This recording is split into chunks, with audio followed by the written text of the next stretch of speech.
I've written about intermittent fasting several times in my Applied Metabolics newsletter, but there's always new information emerging about the health benefits and the effects of intermittent fasting, so I'm probably going to have to do an update in a future issue of Applied Metabolics. But today, well, first of all, intermittent fasting has become really popular more recently because of not many people know all the health effects, but the health effects are pretty considerable. A lot of people use intermittent fasting as a method of weight loss. It can be involved in weight loss. It's not that much better than conventional. When they've compared intermittent fasting to conventional calorie counting, the weight loss is about the same. But the benefits of intermittent fasting are much different than just going on a diet.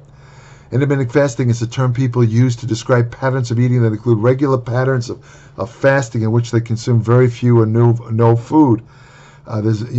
Studies have linked intermittent fasting with a number of health benefits, including weight loss, decreased cardiovascular risk factors, lower blood pressure, improved insulin sensitivity, a reduction in markers of oxidative stress, improved blood sugar control. Now, there's different types of intermittent fasting, which I've described in detail in my Applied Metabolics newsletter, but the most popular ones usually consist of what they call time-restricted feeding, which where you eat only in a certain window of hours each day. Like, let's say you might eat from 8 p.m. to 8 a.m. to 8 p.m. or something like that, or 8 p.m. to 6 p.m. You don't eat anything after that. That's called time-restricted feeding. You eat within a certain range of hours and not after that. Then you have alternate day fasting, where you might fast one day and then the next day eat normally, or you might eat normally and then fast for 2 days or something like that. That's alternate. And then you have periodic fasting, where you just pick out any time to fast. Some people like to fast on weekends or just once a week. They'll eat normally, let's say 5 or 6 days a week, and then just go on a complete fast for one day, as much as 24 hours. Most of the benefits of fasting usually seem to occur within a 12 to 16 hour fast range. Any more than 16 hours, there's a slight chance you can start to go catabolic. In other words, where you might, depending on existing glycogen stores, body fat levels, there's a chance that extended fasts, like I was listening to a guy the other day who talked about, it was one of these videos where he mentioned how once a year he goes on a 6-day fast where he doesn't eat any food at all. I guess he just drinks fluids.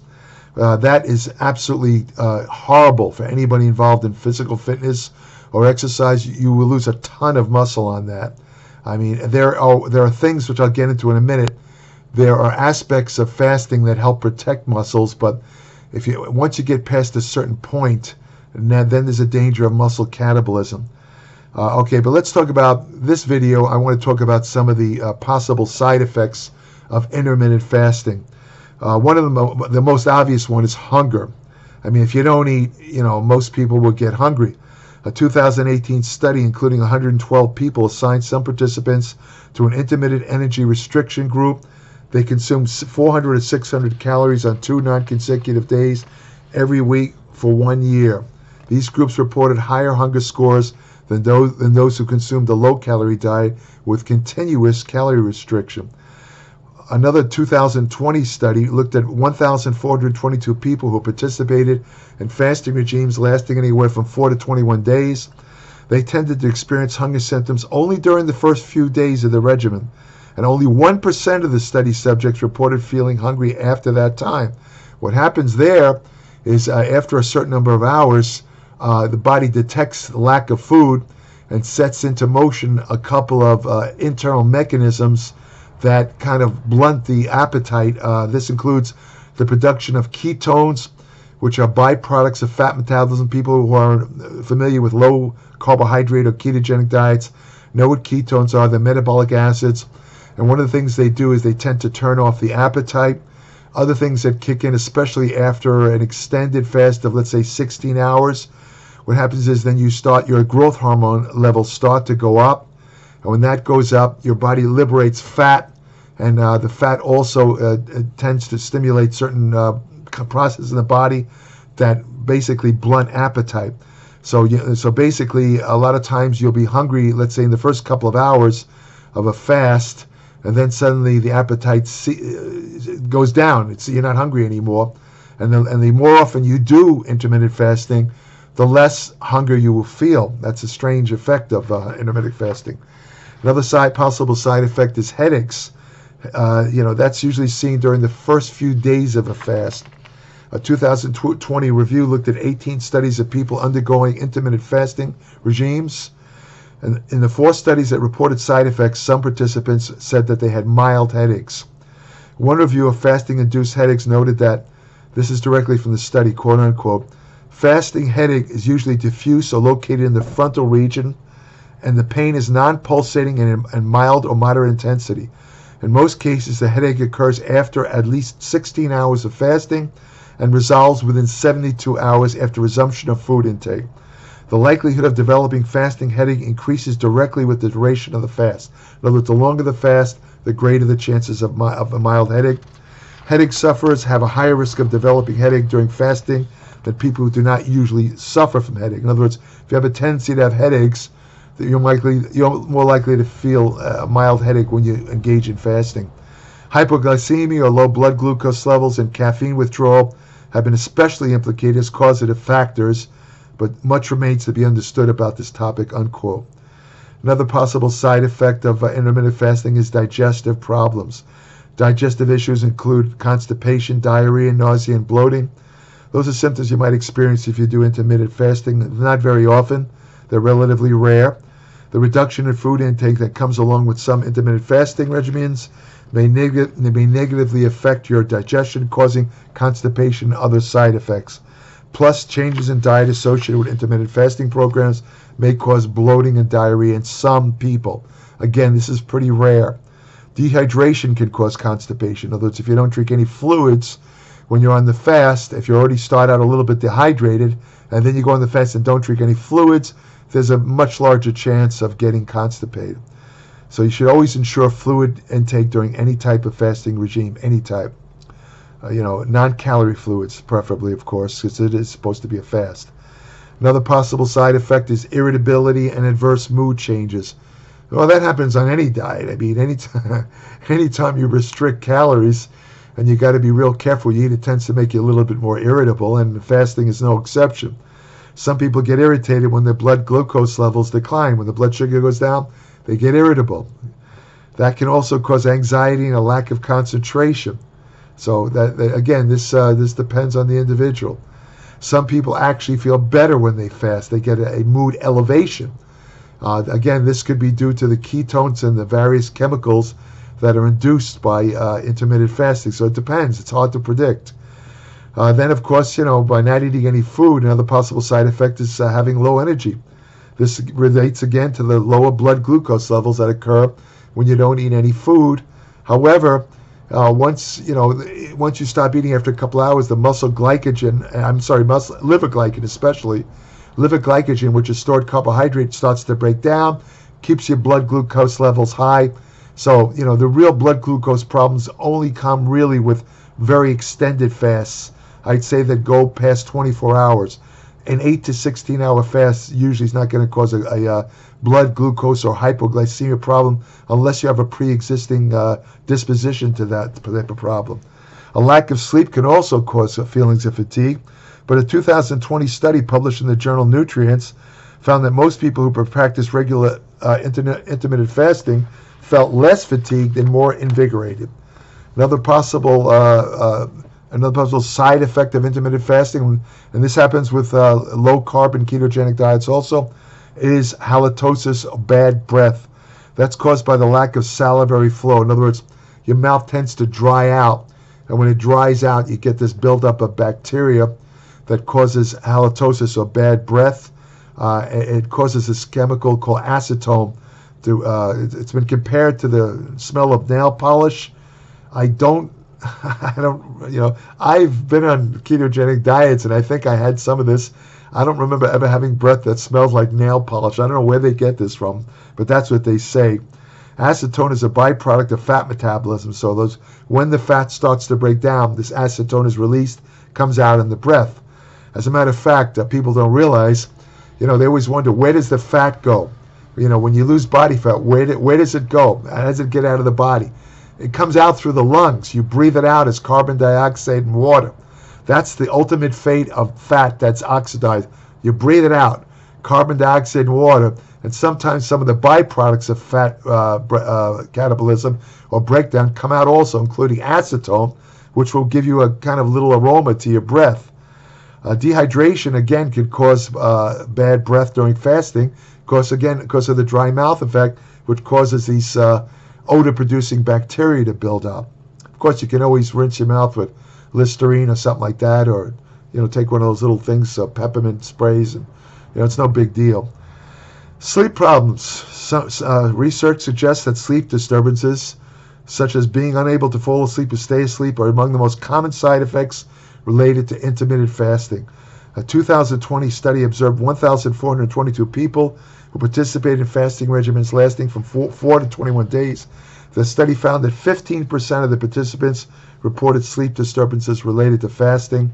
They reported this more frequently than other side effects. Fatigue may be more common in the initial days of an intermittent fasting regimen as your body excretes large amounts of sodium, or salt, I should say, and water through the urine. This can lead to dehydration and low salt levels. However, a recent study that examined the effects of time-restricted feeding found no adverse effects on sleep. So it depends on the individual, it depends on dehydration levels. When you lose sodium, you tend to get fatigue. In fact, this is a very, very common side effect of ketogenic or extremely low carbohydrate diets. You tend to have a real super diuretic effect the first 2 or 3 days, and you lose a lot of sodium out of your body, and sodium is needed for the transmission of nerves and all that, and it's actually the main cause of fatigue. It's not the lack of food or carbohydrates. It's basically the loss of sodium that makes you feel real tired when you go on ketogenic diets, but it can also happen on intermittent fasting regimes. Some people should not even bother engaging in intermittent fasting. In other words, it's basically a contraindication for them. These include pregnant women who are breastfeeding, young children and teenagers, older adults who experience weakness, people with immunodeficiencies, people with current or past eating disorders like anorexia or bulimia, people with dementia, those with a history of traumatic brain injury or post-concussive syndrome. These are the contraindications who they might experience greater problems than usual when they go on an intermittent fasting regime. A lot of bodybuilders and people involved in exercise wonder about muscle loss during fasting. Well, they did a study of one particular type of fasting, the time-restricted fasting, which I described earlier. Basically, you only eat food within a certain window of hours. And what they found was kind of interesting. The people that fasted, who were kind of on the lean side, that didn't have a lot of body fat, they didn't lose any muscle at all, nothing. In fact, they actually gained a little muscle when they went on a time-restricted fast. Strangely, the people that had higher body fat levels, tending to be obese, lost muscle. So, there is a danger. If you ask me the reason why, I don't understand why that would happen. I mean, you would think the leaner person would tend to, who has less body fat, would tend to lose more muscle, but it's the obese person who does. I would think that the obese person, if they're liberating body fat during the fast, the fat could be used as energy, and blunt muscle loss, but apparently it doesn't. So that's just one interesting aspect. But generally speaking, most people who use a properly designed intermittent fasting program, no matter what style it is, except for the super extended ones that go past 2 or 3 days, those are the ones with the greatest chance of losing considerable amounts of muscle. But most other regimes, intermittent fasting regimes, there's almost never a loss of muscle. And the biggest benefit to me, when I've done the research on intermittent fasting, by far the greatest benefit is possible increased longevity. There's only 2 possible mechanisms that are recognized by science that might increase lifespan. And one of them, there's a big question mark about that, and that one is what they call calorie-restricted feeding, where you reduce your daily number of calories by as much as 35 to 40%. Many species of animals, including dogs, rats, sheep, all these things, all these animals, when they put them on calorie-restricted diets, they live longer. However, there's no proof that this happens in humans. People that have looked into this, scientists have estimated that the most number of years you can gain from following a calorie-restricted diet, which, by the way, is very, very difficult to follow, would be 7 years. And that's the exact amount of years you gain by just engaging in regular exercise and not becoming fat. You still get 7 years without any calorie restriction. Even worse, as I pointed out in a recent article in Applied Metabolics, a recent study that was published in a journal, a medical journal, I can't remember that, I think it was Nature Medicine. They actually looked at rats. That's the most common species that they use. They use monkeys to show that calorie restriction extends life, but in the rats, they found a very depressing result. Rats that were started on calorie restriction diets from infancy, from the time they were born, they showed extended lifespans. But the rats that started in middle age, like most humans do, showed no effects whatsoever. So all these humans that are like on calorie restricted diets, again, this was a mouse study. It may not apply to humans, but it's a good chance it does. That means that these people who are right now on calorie restricted diets hoping to live longer probably will and won't. And what do I mean by that? When you go on a calorie restricted diet, in other words, certain changes in the body occur that are amenable to longer life. You get a lower resting blood glucose level, lower insulin level, better cardiovascular lipid values. All of these things are conducive to a longer life. But the point is that you can get these same benefits by just not letting yourself get fat, exercising, and not overeating. You don't have to restrict your calories by 40% to get the same benefits. In other words, there's nothing special about a calorie-restricted diet compared to just eating more judiciously. That'll probably extend your lifespan or allow you to live to your maximum lifespan. And there's a lot of genetics involved. For example, to make it to this is bad news, but you can't get away from the fact.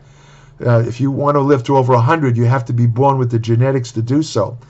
I mean, no matter what you might read or hear, all this crap about age, the stuff, all these videos. Oh, you could live this and that, and there's a schmuck going around says he thinks he's going to live to 180 years. All this is all bullshit.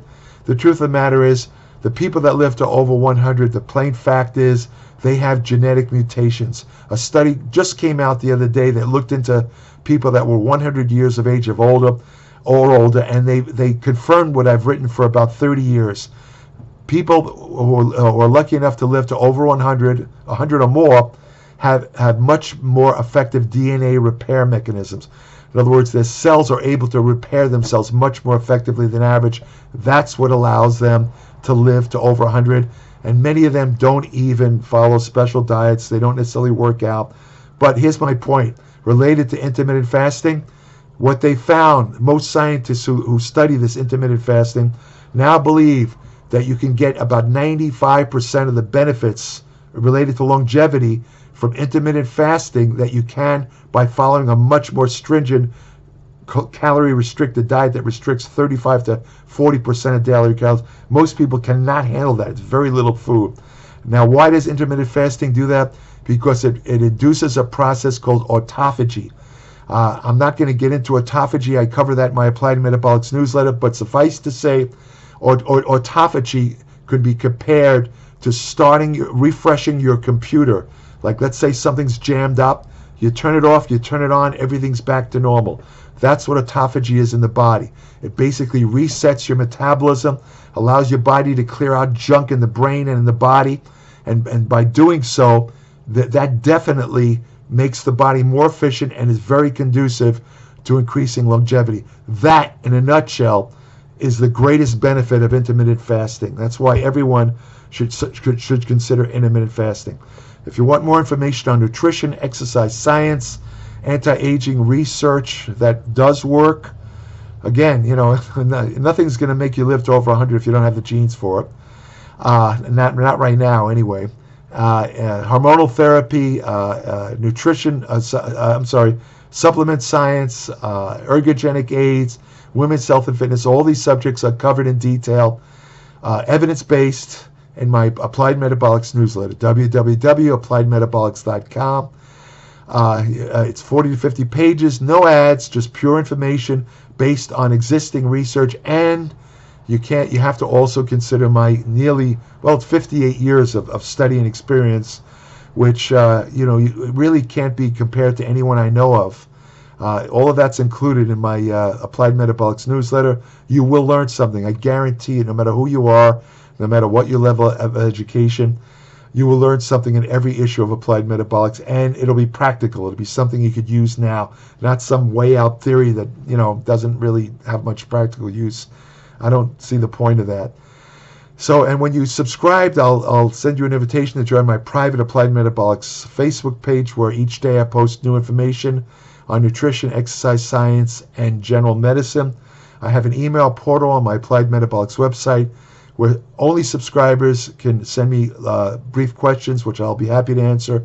I don't answer unsolicited questions, including questions under my videos. I just don't have the time for that. Anyone else is, if somebody asks a question under the videos, feel free, to answer it, because the odds of me answering it are about the same as Halley's Comet coming back 3 times in the same year, or winning the Powerball lottery 5 times in a row. So those are pretty bad odds. And also, what else can I say? Like I said, you're welcome to leave comments under the video. If you have any ideas for topics for future videos, I definitely will consider them. If you want to have the best friend you'll ever have, you go to your local shelter, adopt a dog, and that's about it. So take care.